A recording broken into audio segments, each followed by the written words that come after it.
Pour moi, la droite, elle est morte, elle est enterrée.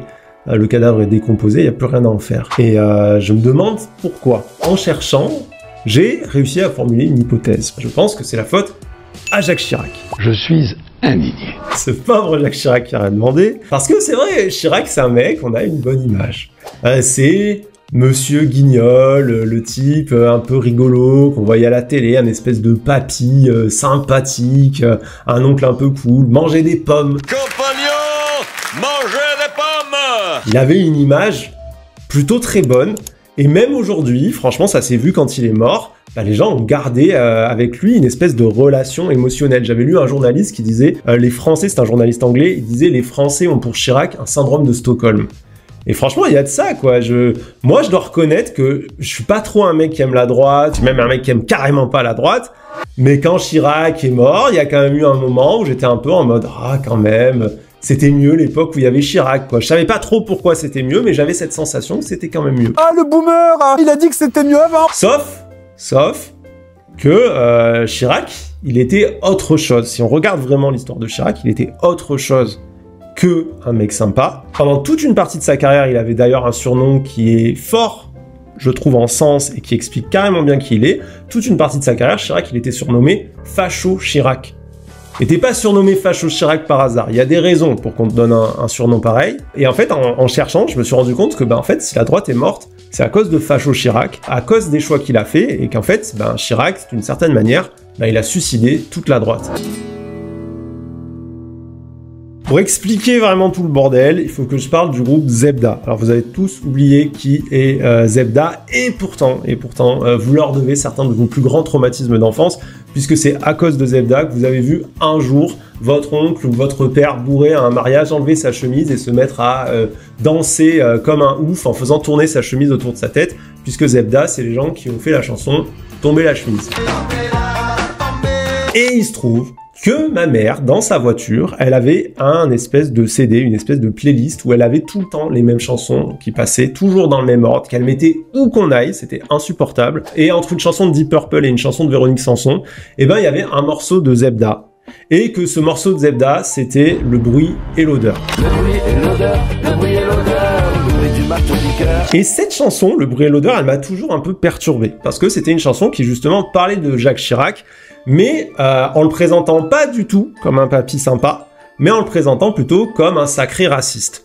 Et ça faisait un peu dissonance dans ma tête quand j'étais gamin, parce que l'image de Chirac que j'avais, elle était vraiment pas associée à un mec raciste. Pour bien capter le truc, faut se rendre compte que moi, mon premier souvenir politique, la première fois dans ma vie où vraiment la politique a pesé, c'est lié à une élection de Jacques Chirac où je voulais qu'il gagne. Moi, je voulais que Jacques Chirac soit président, parce qu'on était en 2002, et qu'à ce moment-là, l'adversaire de Jacques Chirac, c'était Jean-Marie Le Pen. L'onde de choc, Jean-Marie Le Pen, sa présence au second tour met la France à la une des journaux du monde entier. Moi, gamin, j'ai vu mes parents, mes voisins, tout le monde aller dans la rue manifester. Ils sont dans la rue pour exprimer leur rejet du Front National. Contre Le Pen, pour Jacques Chirac. Toute la France voulait la victoire de Jacques Chirac. Donc j'associais pas Jacques Chirac à un mec qui pouvait être raciste, à un mec qui pouvait être un connard, un pourri ou je sais pas quoi. Moi je voyais Jacques Chirac comme quelqu'un de plutôt cool. Allez, adios les bananas. Et je suis pas le seul à avoir eu ce sentiment que c'était un mec un peu cool. Il y a quelques années de ça, il y avait des marques qui faisaient des t-shirts où il y avait une photo de Jacques Chirac en train de sauter les barrières du métro, et ça se vendait quoi. Les gens achetaient des t-shirts à la gueule de Jacques Chirac. Imaginez un seul autre président de la République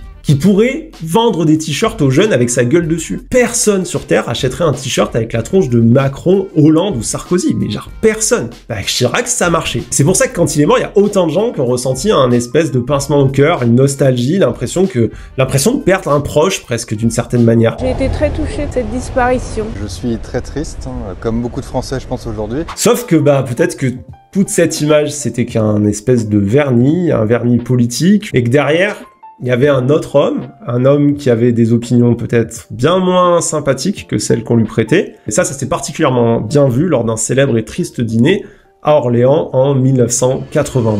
Les propos de Jacques Chirac sur l'immigration sèment donc le trouble. C'est d'abord le discours et les mots employés par Jacques Chirac qui engendrent la polémique. Donc on est dans un truc dont j'avais jamais entendu parler de ma vie, mais apparemment ça existe, un dîner-débat. En gros, on entasse 1500 personnes dans une salle des fêtes, on leur pose des tables, beaucoup d'alcool, énormément de bouffe, et au milieu de tout ça, il y a un micro qui tourne, des hommes politiques, et chacun va donner son opinion sur différents sujets d'actualité en étant vaguement écouté par des gens qui bouffent du pâté en buvant de la vinasse.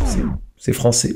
Pas mal, non? C'est français. Et à un moment, entre la poire et le fromage, le micro arrive à Chirac. Alors il est déjà bien rougeau, il a sa petite bière devant lui, tu vois qu'il a pas lésiné pendant le repas, et il commence à parler.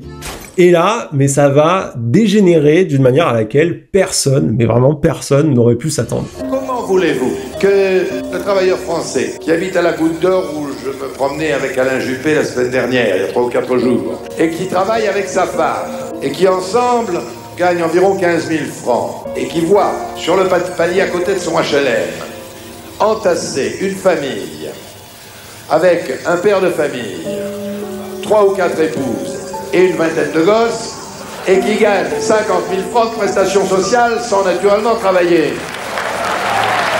Si vous ajoutez à cela le bruit et l'odeur, eh bien, le travailleur français sur le palier devient fou. Et ce n'est pas être raciste que de dire cela. Bah si.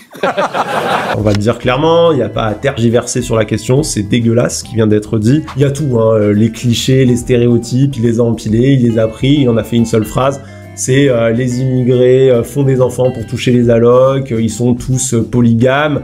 Et à ça, il va rajouter une espèce de répulsion hyper déshumanisante où il dit que l'odeur même des immigrés est insoutenable, insupportable. Et en plus, tout ça, ça s'inscrit dans un discours plus large, qui est un discours méga raciste. Alors malheureusement, il n'a pas été filmé en entier. En fouillant bien, j'ai fini par retrouver des archives qui sont une retranscription écrite du discours dans son ensemble. Et vous allez voir que cette phrase, le bruit et l'odeur, elle sort pas de nulle part. Elle est l'aboutissement vraiment d'une espèce de sortie de route totalement raciste, mais vraiment c'est très violent. Notre problème, ce n'est pas les étrangers, c'est qu'il y a overdose. C'est peut-être vrai qu'il n'y a pas plus d'étrangers qu'avant la guerre, mais ce n'est pas les mêmes et ça fait une différence. Il est certain que d'avoir des Espagnols, des Polonais et des Portugais travaillant chez nous, ça pose moins de problèmes que d'avoir des musulmans et des Noirs. D'un coup, t'as un peu moins envie d'avoir Chirac dans ta famille ou d'avoir sa gueule sur un t-shirt, franchement ça ira, merci. C'est un peu comme dans la vraie vie, quand tu te rends compte que ton oncle marrant qui faisait des blagues au repas de famille, quand t'écoutes un peu mieux ce qu'il te raconte, c'est pas joli, qu'en fait c'est un bon gros facho, ben là c'est un peu la même sensation, quoi. Tu te rends compte que l'oncle rigolo, en fait, c'est un oncle raciste, quoi. Hein. Raciste. Et le pire dans cette phrase, c'est que c'est pas une sortie de route, mais une vraie stratégie politique qui a été réfléchie de longue date et qui met en œuvre en ayant un objectif précis. Jacques Chirac, ce phénomène insaisissable de la vie politique, l'homme que l'on croit toujours à contre-courant et qui en fait travaille sabre au clair, enlevant toutes les adhésions à la hussarde. En 91, Chirac, c'est un mec qui est quand même assez important politiquement. C'est un mec qui pèse plutôt lourd dans le game. Il a été 2 fois Premier ministre, il a été maire de Paris, il est aussi président du RPR. Donc le RPR, à ce moment-là, c'est le plus grand groupe de droite en France, qui va ensuite donner naissance à l'UMP et aux Républicains aujourd'hui. En gros, c'est le représentant de toute la droite française. T'es de droite, peut-être? Qui, moi?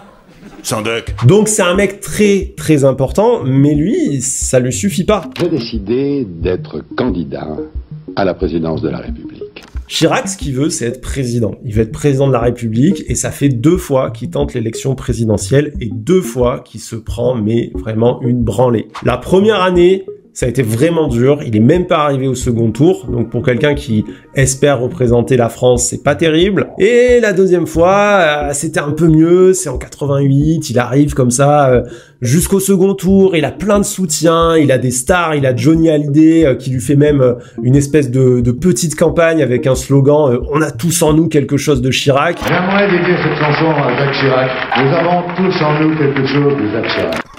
On va pas juger, mais en tout cas, ils se disent celle-là, c'est la bonne, et ça passe pas. Et ça passe pas, et une nouvelle fois, il se fait ramasser par la gauche. Jacques Chirac échouera au présidentiel, c'est pour lui la très sévère défaite de 1988. Et là, le gars, il va se dire bon, j'arrive pas à battre la gauche, et j'arrive pas à aller sur le terrain de la gauche, j'arrive pas à aller sur le social, j'arrive pas à aller sur les questions d'égalité, de justice, tout ça, ça prend pas. Mais il y a peut-être d'autres voies à aller gratter. Il y a peut-être un autre bord politique où je peux aller ramasser des voix et qui va peut-être lui m'assurer la victoire. Du coup, il va aller gratter des voix. Et il va aller gratter des voix à qui? Le Pen. Les fachos. À l'époque, le Front National, il faut bien comprendre que c'est pas encore le parti de Marine Le Pen. On est encore loin d'un parti qui peut vraiment prétendre à gagner une présidentielle.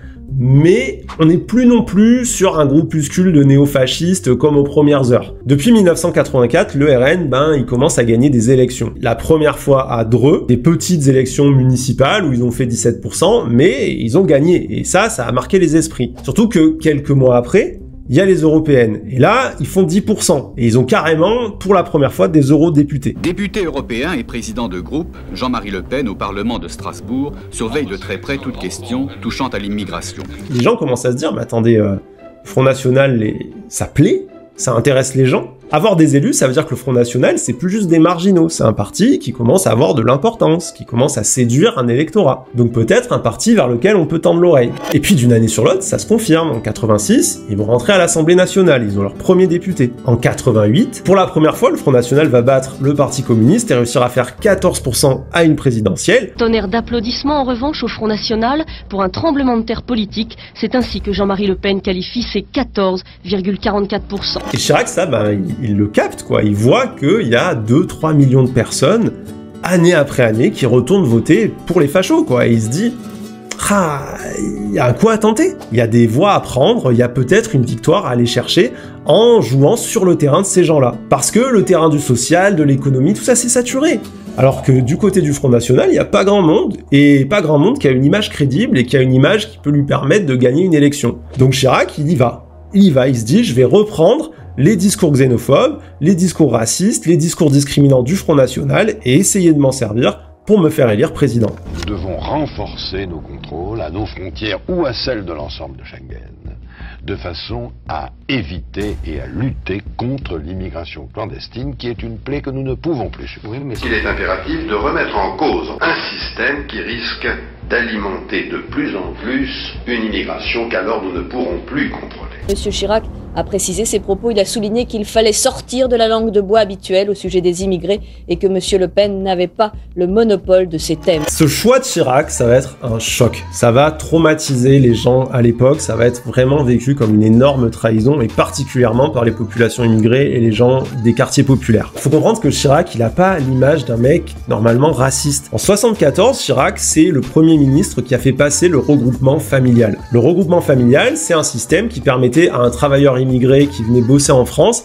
de faire venir sa femme, de faire venir ses enfants, et donc en fait, d'espérer pouvoir construire une vie sur le long terme, sur le territoire français. Donc c'est grâce à Chirac qu'il y a des milliers d'immigrés qui ont eu la sensation d'être plus que juste une espèce de main-d'œuvre malléable, interchangeable, qu'on faisait venir juste pour faire un truc précis, puis qu'on était prêt à jeter derrière. Ils ont plutôt eu la sensation qu'ils allaient peut-être avoir la chance de devenir enfin des vrais citoyens, des Français à part entière.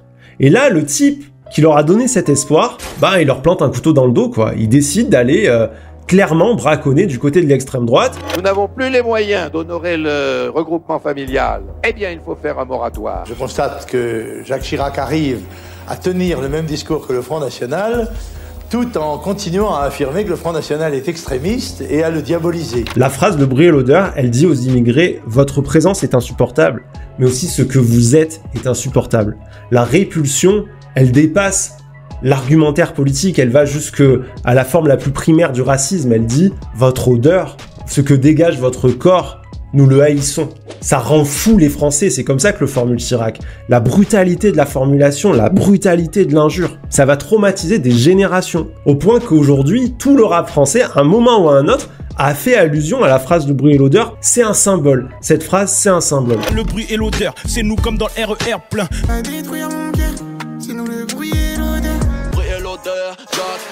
C'est un symbole pour toute une population à qui on exige, mais vraiment tellement pour s'intégrer, à qui on demande d'effacer des parts entières de sa culture en lui disant « Ah mais si tu fais ça, si tu fais ci, si tu fais ça ». En fait, ce que Chirac il dit clairement, en une phrase, c'est « ce sera jamais assez ». On vous regardera toujours par le verre déformant du stéréotype et on ne vous respectera jamais. Comme je l'ai dit tout à l'heure, tout ça c'est une stratégie.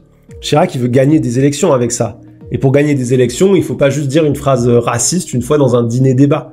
Il faut aussi avoir des propositions politiques qui vont dans la continuité de cette phrase-là. Et c'est exactement ce qu'il va faire. Il va se mettre à empiler les propositions discriminantes et axer toutes ces propositions politiques autour d'une logique sécuritaire, d'une logique de la gestion et du contrôle migratoire. Il va énormément associer les immigrés et l'insécurité. J'entends les gouvernants nous dire qu'aujourd'hui la police ne peut plus entrer dans certains quartiers où il règne la loi de la jungle. La première des libertés, c'est celle d'aller, de venir et de posséder sans se faire agresser ou détrousser. C'est pas la première fois qu'il fait ça, Chirac. Il l'avait déjà fait en tout début de sa carrière, dans les années 70, au point que le Canard enchaîné l'avait même surnommé Facho Chirac. Et en 91, c'est exactement ça le choix politique qu'il fait. Il décide de ressortir Facho Chirac du placard, et que ce sera Facho Chirac, le candidat à la présidentielle. 5e président de la 5e République, Jacques Chirac, 52% des suffrages exprimés aujourd'hui. Chirac et sa stratégie raciste, il gagne l'Elysée. Et ça envoie un signal catastrophique. Chirac, il a ouvert la boîte de Pandore. Il a montré que, on peut aller sur le terrain du racisme, on peut dire des choses horribles, et c'est pas sanctionné. Il se passe rien, t'es pas viré de ton parti, tout le monde te tourne pas le dos, pire, t'es élu. Tu gagnes. Jouer ce jeu-là peut te faire devenir président de la République. Presque honte, putain. Le pire là-dedans, c'est qu'en 95, quand Chirac est élu, la même année où Chirac se dit « Ah tiens, je vais reprendre les termes du Front National pour essayer de gagner une élection », il y a 2 personnes qui sont assassinées par des partisans du Front National. Parce qu'on l'oublie un petit peu facilement, mais l'extrême droite, on la déteste pas par posture morale. L'extrême droite, on la déteste parce qu'elle assassine. Et en 95, il y a un jeune Ibrahim Ali qui est assassiné par des colleurs d'affiches du Front National. Il s'agit de gens qui ont été recrutés, armés par le Front National et qui à un moment donné, lorsqu'ils croisent un jeune Français d'origine comorienne, donc noir, ils prennent leurs armes, ils les visent et ils tirent. Donc si ça c'est pas un crime raciste, alors il arrive à un moment donné où les mots ne veulent plus rien dire. En 95, il y a un homme, Brahim Bouharam, qui est jeté dans la Seine pendant une manifestation du Front National. Mais ça, en fait, tous les suiveurs de Chirac, ils vont s'en battre les couilles. Tout ce qu'ils vont retenir, c'est « Ah, mais on peut gagner !» En fait, on a le droit d'être raciste et ça passe. Du coup, évidemment, ça a été la surenchère, et dans la surenchère raciste, à cette époque, le champion du monde poids lourd, le champion de toute catégorie, c'était Nicolas Sarkozy. Je vous dis une chose très simple. Ceux qui ne respecteront pas la loi, on les tapera dur. Nous subissons les conséquences de 50 années d'immigration insuffisamment régulée. Le terme nettoyer au Karcher est un terme qui s'impose. Vous en avez assez, hein? Vous avez assez de cette bande de racailles. On va vous en débarrasser. Alors oui, force est de constater qu'au début, ça marche pas si mal parce que Sarko, il gagne aussi. Sarko, il va jouer la surenchère raciste et ça va payer. Il finit président à son tour. Ce soir, c'est la démocratie qui a gagné. C'est Nicolas Sarkozy, le seul qui veut que les gens travaillent. Fini l'assistanat. Connard! Ça renvoie quand même un signal très très fort à tout le monde. Ça dit, ok, Chirac, ça a marché. Sarko, ça a marché encore. Donc si on fait ça, on est sûr de baiser la gauche à tous les coups. Et du coup, à partir de Sarkozy, toute la droite, pas que les ministres, aussi les concurrents de Sarko, ceux qui veulent prendre sa place, ils vont se lancer dans une espèce de concours, à savoir qui va dire le truc le plus raciste, qui prendra la position la plus xénophobe sur les musulmans, sur les Roms, etc., etc.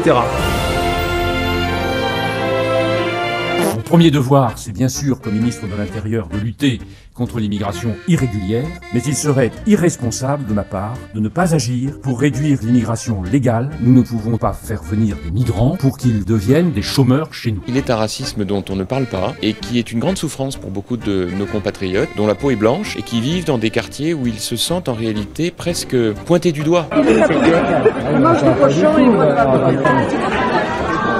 On en fait toujours un, mais dès qu'il y en a un, ça va, c'est quand il y en a beaucoup qu'il y a des problèmes. Sauf qu'à force de faire du racisme décomplexé ton fonds de commerce, ça commence à poser un petit problème. C'est que les gens, ils voient plus vraiment pourquoi est-ce qu'ils iraient pas voter pour Le Pen.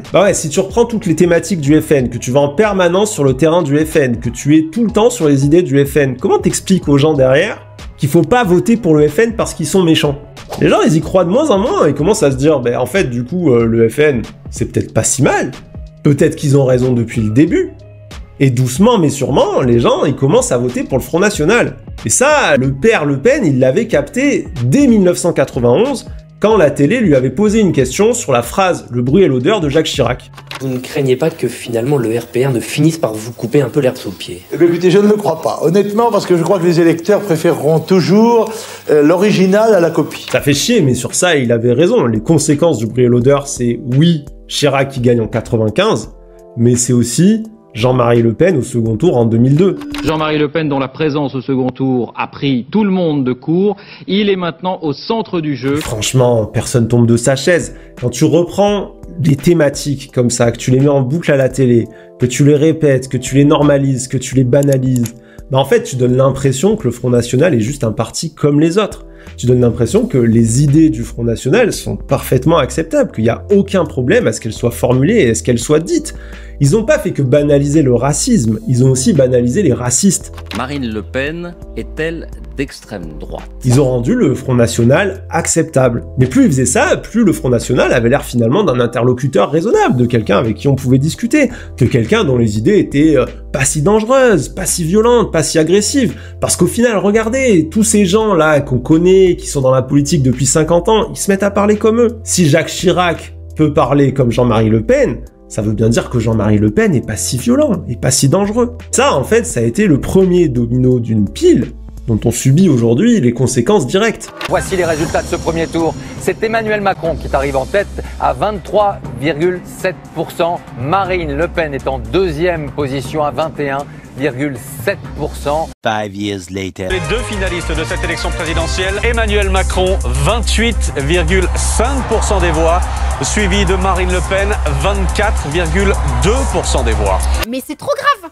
C'est trop grave, c'est Black Mirror là. La droite, depuis le bruit et l'odeur, depuis la stratégie de Chirac en 91, elle a jamais arrêté de jouer cette surenchère raciste. Il y a un problème en France, c'est qu'on a perdu totalement le contrôle de l'immigration. Pas de fatalité, ni au grand déclassement, ni au grand remplacement. Mais en fait, ça, c'était un espèce de suicide politique, parce que inévitablement, en fait, leur électorat, il a fini par passer à l'extrême droite, et ça se voit d'une manière très concrète. Aux dernières élections, où Marine Le Pen finit au second tour, Valérie Pécresse, la candidate de la droite, elle fait même pas 5%. Nous n'avons pas atteint les 5%. Je suis endetté personnellement à hauteur de 5 millions d'euros. Moins de 5% à la présidentielle, t'es plus un grand parti, t'es plus un parti qui compte, t'es personne, t'es déjà mort et enterré. Et je crois que Chirac, au fond, il avait quand même plutôt conscience du rôle qu'il avait joué et de la responsabilité qu'il a eue dans cette montée de l'extrême droite et dans cette destruction de la droite. J'ai dit sous la droite. Putain, quel camp, mais quel camp! C'est peut-être ma sympathie d'enfance qui parle, mais quand on voit le dernier discours qu'il a fait à l'Élysée en 2007, le choix des mots qu'il a fait, le choix des thèmes qu'il a abordés, on se rend compte qu'il y a quelque chose peut-être d'une volonté de réparer l'irréparable. Ne composez jamais avec l'extrémisme, le racisme, l'antisémitisme ou le rejet de l'autre. Dans notre histoire, l'extrémisme a déjà failli nous conduire à l'abîme. C'est un poison. Il divise, il pervertit, il détruit tout. Dans l'âme de la France, dit non à l'extrémisme. Bon, clairement, je vais pas aller dire que Chirac était pas raciste, pour sortir le bruit et l'odeur, faut avoir des convictions racistes, parce que sinon on serait forcément arrêté quelque part avant de dire un truc aussi brutal, violent, rabaissant et humiliant. Mais je pense qu'il s'attendait pas à ce que sa stratégie, elle aboutisse à Jean-Marie Le Pen en 2002. Et puis faut pas oublier aussi que Chirac, en 2002, il lui est arrivé autre chose. En fait, en 2002, il a été le dernier président à être victime d'un attentat. Madame, monsieur, bonsoir. Tentative d'attentat lors des fêtes du 14 juillet contre le chef de l'État. Un homme muni d'une carabine 22 long rifle qui a été ceinturé avant de tenter de se suicider se disait prêt à assassiner Jacques Chirac. Il s'agit d'un militant d'extrême droite, dit-on. Ça lui a peut-être remis en tête c'était quoi le problème de l'extrême droite, que c'était pas juste une histoire de posture morale ou de pudeur morale, et que finalement ces gens étaient extrêmement dangereux et n'avaient rien à foutre dans une démocratie. Bla bla bla bla bla bla. C'est marrant que c'est toujours les nazis qui ont les mauvais rôles. Du coup, j'ai l'impression que dans cette dernière intervention publique, il a voulu essayer d'une certaine manière de mettre un pansement sur une fracture ouverte en disant aux gens de faire attention. Mais malheureusement, c'était beaucoup trop tard. Aujourd'hui, tout le monde joue sur le terrain de l'extrême droite et veut être plus raciste que les racistes. Madame Le Pen ne nomme pas l'ennemi. Et je trouve qu'en effet, vous êtes plus molle que nous pouvons l'être. Alors, que conclure de cette histoire? Ce qu'on apprend du bruit et l'odeur, c'est que jouer sur le terrain de l'extrême droite, ça mène nulle part. En fait, c'est forcément une stratégie kamikaze et court-termiste. Parce que ouais, au début, tu vas peut-être gagner des petites élections, tu vas remporter de la visibilité, tu vas peut-être finir président, hein. Chirac et Sarko, ils ont fini président. Mais au prix de la mort de l'intégralité de leur famille politique. Parce que les seuls qui gagnent à la fin, à jouer sur la xénophobie et le racisme, bah c'est l'extrême droite. N'est-ce pas là également une forme de racisme ?